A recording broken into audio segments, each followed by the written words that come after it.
Decker, Decker, Decker, Decker, Decker. Nice. You can't stop halfway, Abby. There we go, Abby. Nice. Olivia. 새 아이는 아빠와 함께하는 시간을 진심으로 좋아했습니다. Okay, bringing it down. 2주에 한 번 아빠가 집에 오는 날을 손꼽아 기다렸고 아빠가 현관문을 들어설 때면 아이들은 누구랄 것도 없이 현관으로 달려가 그의 품에 안겼습니다. 아빠 트래비스에게 셋 딸은 그가 세상을 살아가는 유일한 이유였습니다. Search is over. For 3 months, there's been a massive manhunt for the father accused of killing his 3 daughters. It was a challenge because the Army veteran was trained in wilderness survival. But investigators think they've found his body.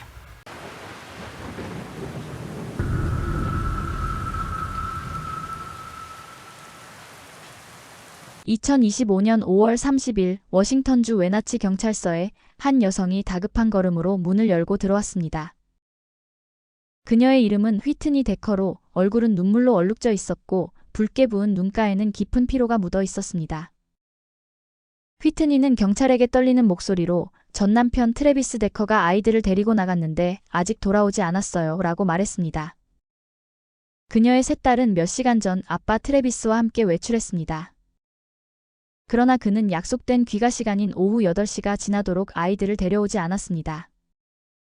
이 만남은 법원의 양육권 협의에 따라 정해진 일정이었습니다. 트래비스는 격주 주말마다 정해진 시간 동안만 셋 딸을 만날 수 있었으며 하룻밤을 함께 보내는 것은 허용되지 않았습니다. 그날 금요일 오후 5시경 트래비스는 평소처럼 딸들을 데리러 휘트니의 집을 찾았습니다. 두 사람은 약 15분 정도 짧은 대화를 나눴지만 휘트니는 그날따라 그가 평소보다 훨씬 말이 없고 무겁게 가라앉은 표정이었다고 기억했습니다. 트래비스는 아이들을 데리고 떠나며 8시까지 집에 데려다 주겠다고 말했습니다. 하지만 그는 돌아오지 않았고 휘트니는 불안에 휩싸였습니다. 그녀는 여러 차례 트래비스에게 전화를 걸고 문자를 보냈지만 모든 통화는 곧바로 음성사서함으로 넘어갔습니다. 휘트니는 경찰에게 트래비스가 정신적인 문제를 겪고 있으며 일정한 거주지 없이 대부분 캠핑을 하거나 모텔을 전전한다고 밝혔습니다. 그래서 그녀는 그가 어디로 아이들을 데리고 갔는지 전혀 짐작할 수 없었습니다. 자동 번호판 인식 시스템에 따르면 트래비스의 차량은 오후 5시 40분경 웨나치 다리를 북쪽으로 건넜다고 나왔습니다. 그 도로를 따라가면 작은 마을들을 지나 깊은 캐스케이드 산맥으로 들어가게 됩니다. 7년간의 결혼 생활 끝에 갈라선 트래비스와 휘트니 사이에는 9살 페이튼, 8살 에벌린 그리고 5살 올리비아가 있었습니다. 첫째 딸 페이튼은 너무도 다정하고 사랑스러운 아이로 알려져 있었습니다. 그녀는 누구에게나 칭찬을 아끼지 않았고 상대의 옷차림 중 마음에 드는 부분을 꼭 짚어 말하며 상대가 기분 좋게 느끼도록 만들어 주었습니다.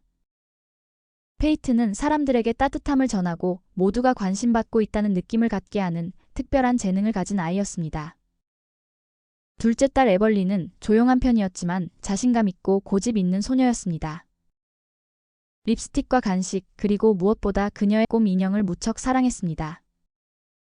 그 곰 인형은 어디든 그녀와 함께였고 에벌린에게 가장 큰 위로가 되어주었습니다. 하지만 어느 순간 상황에 익숙해지고 자신감이 생기면 곰 인형을 내려놓고 온전히 그 자리에 집중하곤 했습니다. 막내딸 올리비아는 에너지와 애정 그리고 호기심으로 가득한 아이였습니다. 막내답게 그녀는 어디서나 밝고 활기찬 분위기를 만들어내는 작은 허리케인 같은 존재였습니다.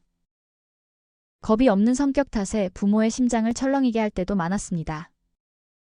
다이빙대에서 뛰어내리거나 가족을 놀라게 하려고 갑자기 달려나가는 등 올리비아는 언제나 생기 넘치게 삶을 즐기며 만나는 모든 사람에게 깊은 인상을 남겼습니다. 새 아이는 어릴 적부터 아빠를 무척 따랐고 이혼 후에도 아빠를 만나는 날이면 들뜬 표정으로 기다리곤 했습니다. 32살의 트래비스 데커는 위스콘신 출신으로 고등학교 시절 레슬링 팀의 스타 선수로 이름을 알렸습니다. 졸업 후 그는 군에 입대했고 2013년에는 공수연대에 배속되어 아프가니스탄과 이탈리아에서 복무했습니다. 그의 동료들은 트래비스를 조용하고 혼자 있기를 좋아하는 외톨이 같은 사람이라고 회상했습니다. 스스로를 고독한 늑대라고 여겼고 일은 열심히 하지만 자기 중심적이고 다소 오만하고 까다로운 성격이었다고 합니다. 2021년 트래비스는 워싱턴주 방위군으로 전속했지만 점차 훈련에 불참하기 시작했습니다. 결국 매달 의무적으로 참석해야 하는 훈련에도 얼굴을 비추지 않게 되었고 결국 징계를 받고 군을 떠났습니다. 결혼 생활 동안 그는 휘트니에게 손찌검을 하거나 공격적인 사람은 아니었지만 가끔 이상한 행동을 했다고 합니다.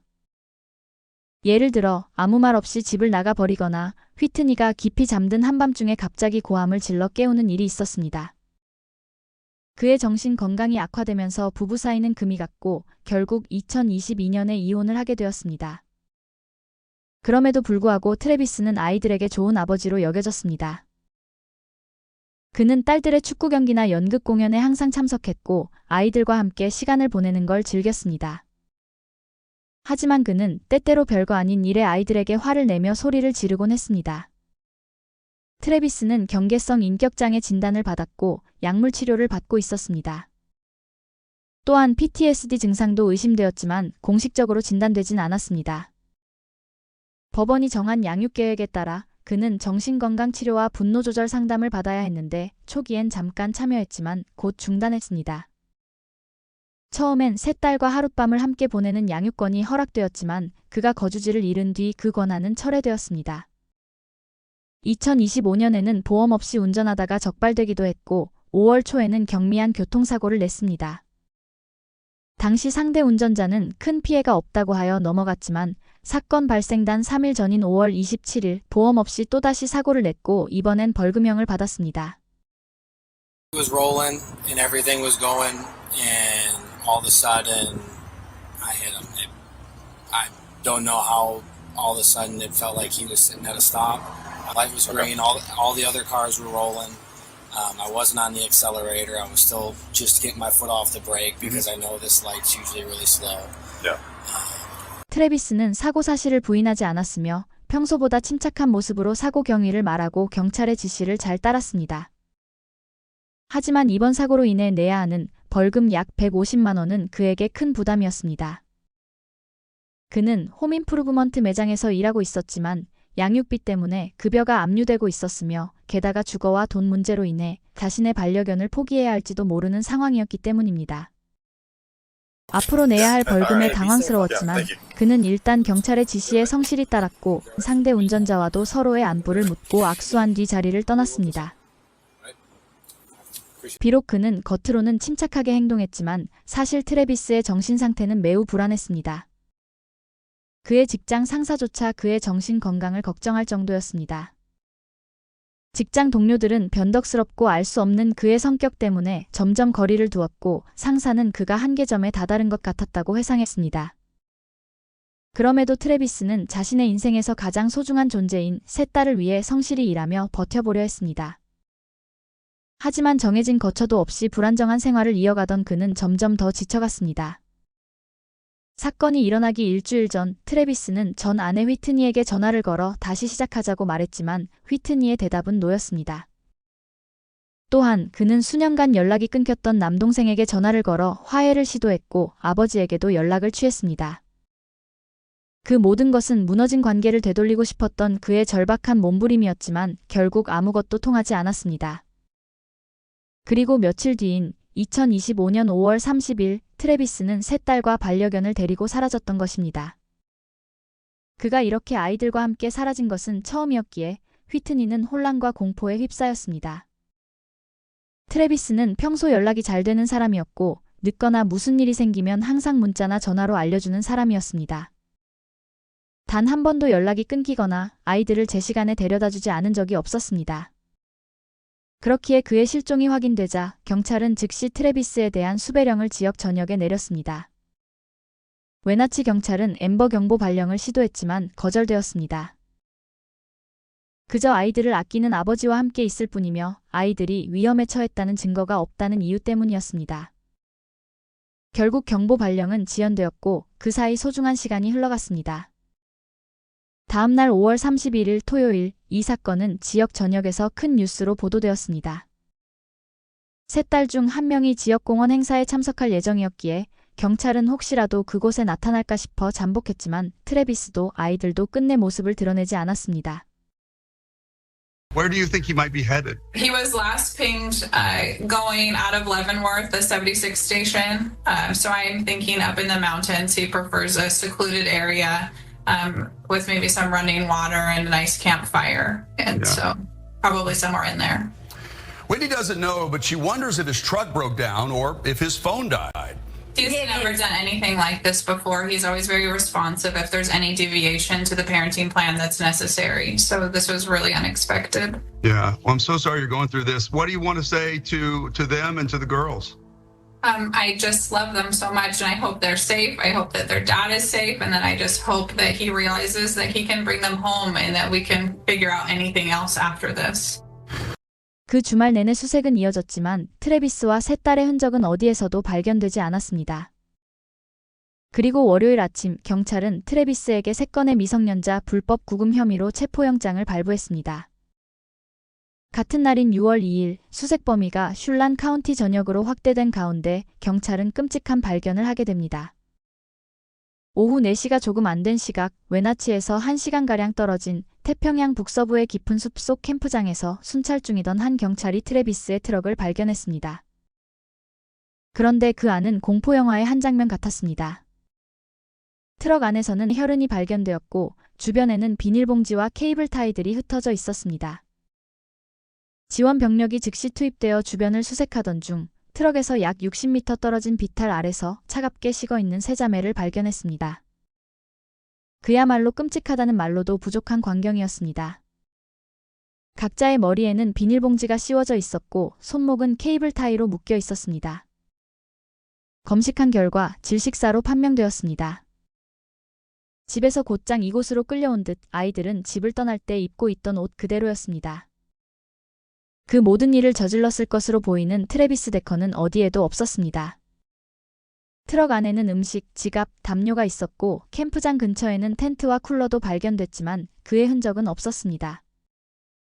트래비스의 전화 위치를 분석한 결과 그는 아이들을 데리러 가기 하루 전날 밤 이미 이 지역에서 위치가 잡혔습니다. 즉, 그는 목요일 밤부터 이곳에 머물며 준비하고 있었다는 뜻입니다. 그리고 다음날 저녁 아이들을 데리고 다시 이곳으로 온 것이었습니다. 트래비스의 애완견은 현장에서 살아있는 채로 발견되어 보호소로 이송되었습니다. Pay respects to Peyton, Evelyn, Olivia. Your memory will never be forgotten, and we will not stop pursuing justice for you until those that were accountable for this are found. We've been conducting a search since early this morning up until later on this afternoon. That unfortunately has not allowed us to locate the suspect yet, but we are not done searching. As we speak, the Marshal's Office, the FBI, they're processing leads, they're conducting follow-up, and we will not rest until Travis is located. Travis, if you're listening, this is your opportunity to turn yourself in. Do the right thing, do what you need to do, and take accountability for your actions. We're not going to go away, we're not going to rest, and we're going to make sure we find you. You will be brought to justice. 트럭에서 발견된 혈흔은 트래비스의 것으로 확인되었으며 그는 끔찍한 일을 저지른 뒤 스스로를 해치려 했던 것으로 보였습니다. 며칠 뒤 워싱턴주의 여러 카운티에서는 주민들에게 문단속을 철저히 하라는 경고가 내려졌고 산책로와 공원들은 전면 폐쇄되었습니다. 그가 숨어들었을 가능성이 있는 오카나건 웨나치 국유림은 무려 약 15,378제곱킬로미터에 달하는 광대한 산악지대입니다. 트래비스는 군 복무 경험이 있었고 야외 생존 기술에도 능숙했습니다. 실제로 그는 한때 2개월 반 동안 완전한 야생 생활을 했던 적도 있었습니다. 수색팀은 산맥과 계곡, 트레일을 좁혀가며 탐색했지만 그 어떤 흔적도 발견되지 않았습니다. 그리고 이 지역 근처에는 멕시코에서 캐나다까지 이어지는 퍼시픽 크레스트 트레일이 있었고 당국은 트래비스가 살아있다면 그 길을 따라 북쪽 캐나다로 향했을 가능성이 높다고 보았습니다. 그의 구글 검색 기록에서도 캐나다로 이민 가는 방법, 캐나다로 이주하는 법, 그리고 캐나다에서의 일자리 등을 검색했던 것으로 밝혀졌습니다. 6월 10일 FBI는 트래비스 체포로 이어지는 제보에 약 2,500만 원의 포상금을 걸었습니다. 이후 며칠 동안 당국은 트래비스가 외모를 바꿨을 가능성에 대비해 여러 장의 사진을 공개했습니다. 한편 아버지에게 끔찍하게 살해된 세 소녀를 기리는 추모식이 열렸습니다. Good evening, and thank you all for being here. I really appreciate it. You all look beautiful, and I know that Evie would have loved to ooh and ah over all of your outfits. She would have been amazed by all the color out there and just thought you guys look fantastic. You know that Peyton would have sought each and every one of you out to try to find something to give you a compliment for. She did that for everyone, whether it was in the grocery store or at school or with me, always telling me, "Oh, you look so beautiful, Mom. I love your earrings," or whatever it was that she could find. 한편 수많은 제보가 쏟아지기 시작했습니다. 여기저기에서 목격 신고가 이어졌고 경찰은 하나하나 확인하며 수사를 진행했지만 그 어떤 제보도 실질적인 단서로 이어지지 않았습니다. 수색 견까지 동원해 생사 여부를 확인하기 위한 수색이 이루어졌지만 결국 아무런 흔적도 발견되지 않았습니다.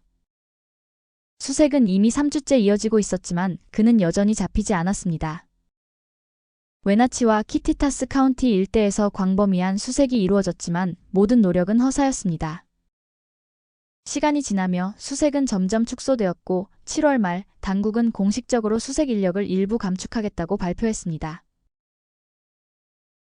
시간은 흘러 사건 발생 3개월이 지난 9월 초 경찰은 다시 한번 아이들의 시신이 발견되었던 캠프장 인근 지역을 수색하기로 결정했습니다. 100명 이상의 인력이 투입되어 광대한 구역을 샅샅이 뒤졌고 그 과정에서 몇 가지 주목할 만한 물품들이 발견되어 증거물로 수거되었습니다. 몇 주 뒤 경찰은 같은 캠프장 근처의 숲속 지역을 드론으로 탐색했습니다. 9월 18일 드론은 산비탈의 울창한 수풀 속에서 비정상적인 물체를 포착했습니다. 이에 경찰은 헬리콥터를 투입해 특수장비를 이용해 직접 산을 내려가 조사를 벌였습니다. 그곳은 표지판 하나 없는 가파른 절벽지대였고 숙련된 등산가가 아니면 접근조차 어려운 위험한 곳이었습니다. 조사 결과 그 비정상적인 물체는 심하게 부패된 시신이었습니다. 이미 대부분의 신체는 해골 형태로 남아 있었고 일부는 산짐승에 의해 훼손된 흔적도 보였습니다. 그 주변에서는 트래비스에게 속한 것으로 보이는 여러 물건들이 발견되었습니다. 그가 마지막으로 입고 있던 셔츠와 반바지 그리고 담배와 팔찌였습니다. 모든 정황상 시신은 오랜 기간 그곳에 방치되어 있었던 것으로 추정되었습니다. 수거된 유해는 법의학 연구소로 보내져 DNA 검사를 거쳤고 며칠 후 시신이 트래비스 데커의 것으로 최종 확인되었습니다.